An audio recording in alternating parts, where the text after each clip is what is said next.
Maintenant, on va parler de la cellule bactérienne. La cellule bactérienne, la prokaryote, diffère par la cellule humaine, évidemment, qui appartiennent aux eucaryotes, par sa structure et son métabolisme.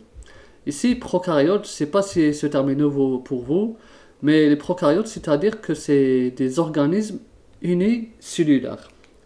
Donc, une bactérie, c'est une cellule.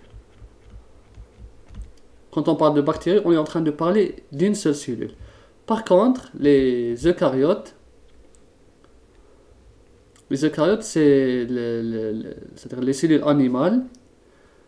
Quand on parle d'un tissu humain ou de l'être humain, c'est-à-dire on parle d'un tissu humain, c'est plusieurs cellules.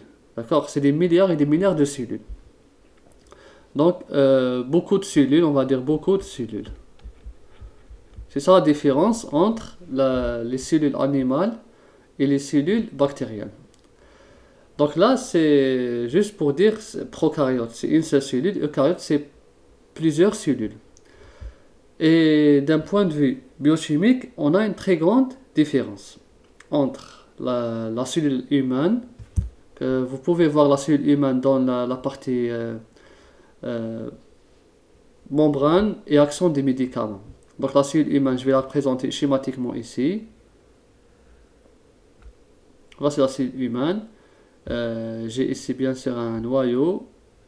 Et bien sûr ici des organelles, des mitochondries, ribosomes et tout. Le cytoplasme et la membrane cellulaire. Donc là, c'est la cellule humaine. C'est juste un schéma. Et là, c'est la cellule bactérienne. On commence par noter les différences. La première différence, c'est quoi? C'est que la cellule bactérienne n'a pas de noyau. Ce qui n'est pas le cas pour la cellule humaine. Si vous voyez ici, voici le noyau. Ce noyau, c'est lui qui protège. Qu'est-ce qu'il protège? L'information génétique. Donc dans le noyau, on trouve les acides nucléiques, l'ADN, le génome. Par contre, dans la bactérie, regardez ici, son information génétique, elle baigne dans le cytoplasme, elle n'est pas protégée. Vous voyez?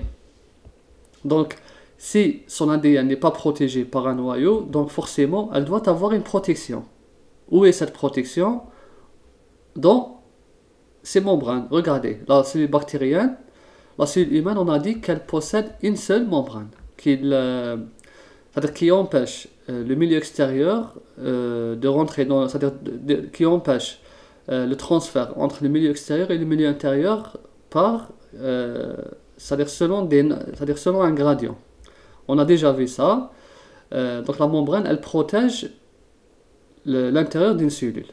Son rôle, c'est de protéger. Donc là, c'est une membrane phospholipidique. Là, c'est la membrane pour les êtres humains. Par contre, dans la bactérie, regardez, on a une membrane. La voici.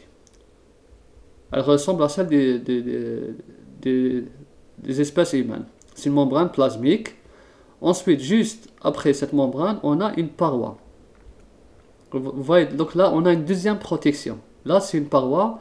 Sa composition est différente de la membrane plasmique. On ne s'intéresse pas à ça.